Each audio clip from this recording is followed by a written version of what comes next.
ニューヨークヤンキースの名物アナ、マイケル・ケイ氏が米スポーツ番組 ESPN ニューヨークでドジャースのチーム編成について持論を展開しました。番組の中でケイ氏は、山本由伸投手や大谷翔平選手の獲得を皮切りに、その後も次々と実力者を揃えていくドジャースの補強戦略に注目。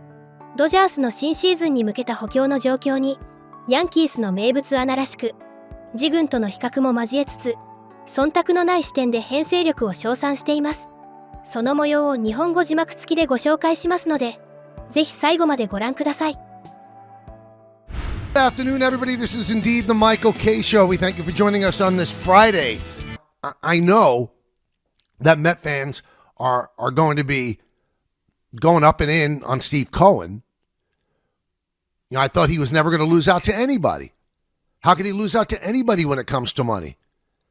Now, he did prove that when he got himself Soto, because I think Soto was the guy that he had to have to prove his financial might.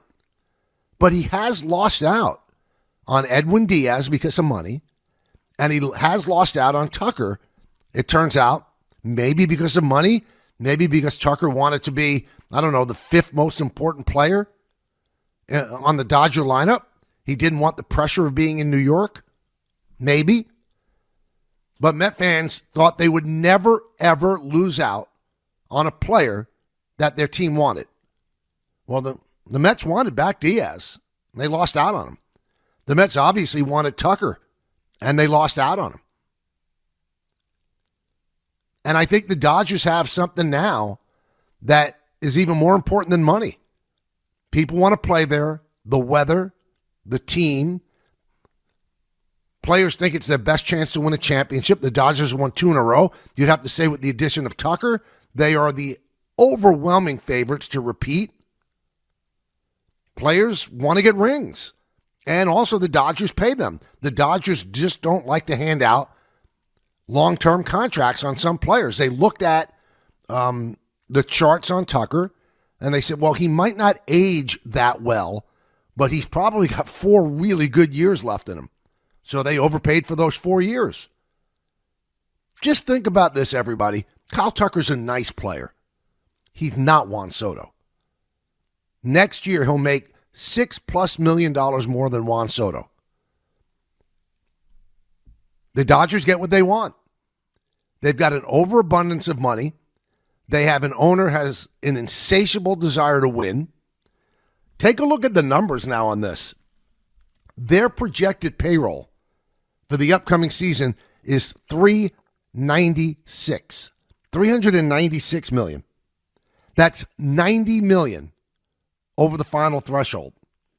Last year alone, they paid $169.4 million in tax. And they paid $150 million more in revenue sharing. And while doing all this, everybody said, well, we don't like to sign, and the Yankees use this too, we don't like to sign players that have been offered the qualifying offer because you got to give up draft picks.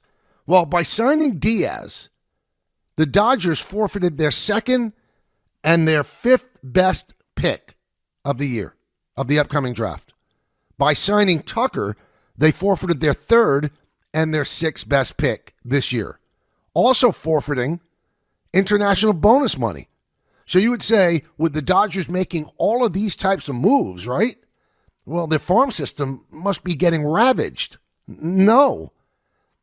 In most of the charts that you read and you respect, they have the 3rd best farm system in baseball. Their research and development is off the charts.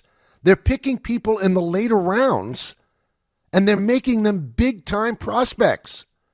And one of the reasons they signed Tucker to a 4-year deal is that they have 4 outstanding prospects coming up as outfielders. The Dodgers have found out the secret sauce, and I know because of the Tucker signing, on top of Ohtani, on top of Yamamoto, on top of Sasaki, there's going to be the hue and cry that it's not fair to everybody else. Please, if it was your team, you'd be fine with it. When the Yankees were doing it, going out and getting Jason Giambi, going out and getting Mike Messina, going out and getting Mark Teixeira and CC Sabathia, Yankee fans didn't say a peep. So they can't say a peep now. They can't. The power has shifted to the West Coast. The Mets, they dreamed of this when Steve Cohen bought the team from the Wilpons. The ability to buy anybody and have the highest payroll in the world. Well, now because the Dodgers have taken that mantle from you, you can't complain. Now, I'm not going to sit here and be so naive that owners are not going to complain. And maybe the Dodgers' largesse when it comes to giving out these contracts, maybe it is now solidified the fact that the owners are going to go to the mat to get a salary cap, which might ensure that there is not a 2027 season. I hope it doesn't come to that. I think the thing that has stopped it in the past is that the big money teams have fought against the smaller market teams. I don't know if they'd all fight that right now because they see a beast in LA that they can't tame. They can't tame them. So the only way to tame them is with rules, a new CBA that doesn't allow them to spend as much money as they spend. But fans, if you're a Yankee fan or a Met fan, you can't complain. If you're a Philly fan, you can't complain. If you're a Blue Jay fan, you can't complain. The Dodgers are playing by the rules. They're not circumventing any rules. So when the CBA was put together and they allowed that loophole to defer as much money as you want, the Dodgers took advantage of it. They have a salary tax that taxes the Dodgers 110% on every dollar they spend over 304. The Dodgers laugh at that. They have punitive damages where you lose draft picks and international signing money, and the Dodgers laugh at that. Nothing has worked against the Dodgers. There are no speed bumps that stop the Dodgers. And can you blame the Dodgers for continuing to do what they want to do? They spent a lot of money last year in their bullpen. It didn't work out, so they overspent their mistakes by getting Diaz. And very quietly, the Dodgers are getting older. Look at the age of Freeman. Look at the age of Mookie Betts. So they get younger now by getting Kyle Tucker. They know what they're doing. They're smarter than everybody else. And even though they keep losing draft position, they keep drafting players that they develop into greatness. So please don't say this is not the way the Yankees did it. This is the way the Yankees did it. But the Yankees also had the core four, and they filled places around them. They went out and got Gary Sheffield. They got Jason Giambi. They traded for A-Rod when a lot of teams couldn't afford that money. So the Yankees used to have the financial advantage over the Dodgers, and they took advantage of it. Well, the Dodgers have a financial advantage over everybody else, and they're taking advantage of it, not doing anything illegal, not doing anything immoral. They're trying to be great every single day. Don't kill them for that. Every other organization either has to get smarter or go to Rob Manfred and go, we can't operate this way anymore, and we need a salary cap. And if they do that, the Players Association will fight back, and they'll fight for a long time. And it will become a situation of who's going to blink first. Because you think the Players Association wants to give up the ability of a Kyle Tucker to make $60 million a year? And Bo Bichette to make $42 million a year? No, they don't want to give that up. They're not going to give it up without fighting. Let's go to David on the east side. David. All right, Michael, 2 quick points. Hopefully you let me make them both. One, I get that the Yankees used to be the biggest spenders, and now the Dodgers are, so shoes on the other foot. It's hard to take the criticism, but I don't think it's an equal comparison. Let me ask you a question. Who was the biggest free agent acquisition of the 90s dynasty, meaning a new player who was acquired by free agency? Well, the dynasty was built because of the farm system, because the Yankees were awful for a couple of years and they drafted high. Exactly. No, so I think what the Dodgers are doing, getting every top free agent, is a little different.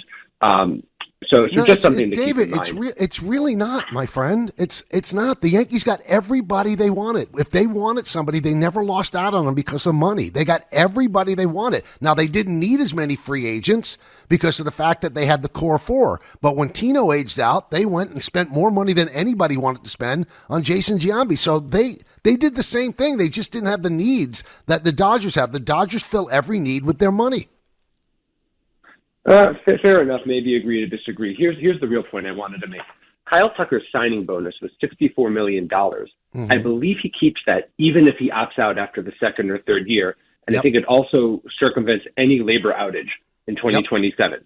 What are the Dodgers doing? I mean, what scares me about the Dodgers is they're willing to pay that much for players who are not that good. I know Tucker's a top free agent, but he's not that good. Well, David, he's a good player. I mean, this guy has never been below a 4 WAR. He's a good player. Is he Juan Soto? No. Is he Aaron Judge? No. Here's the one thing I want to bring this up too. So the Dodgers go out and get everybody they want, right? Everybody. Why didn't they make a run at Judge? I don't understand that. And I also don't understand, why didn't the Mets make a run at Judge? I'll never be able to get that answer. I mean, other than Ohtani when he's pitching, Judge is far and away the best player in baseball. And right now he makes $40 million a year, which seemed onerous at the time. And right now, well, Kyle Tucker's making $57 million a year. Soto's making $50 a year. Why didn't the Mets or the Dodgers go after Judge? The Padres and the Giants did, but the Dodgers didn't? And why didn't the Dodgers go hard after Soto? Maybe because they don't like those long-term deals. You could see they try to keep the deals shorter. 最後までご覧いただきありがとうございました。今回の動画についてどういう感想を持たれましたか？ぜひコメント欄で意見や感想をお聞かせください。チャンネル登録やグッドボタンを押していただけると励みになります。それでは次回の動画でお会いしましょう。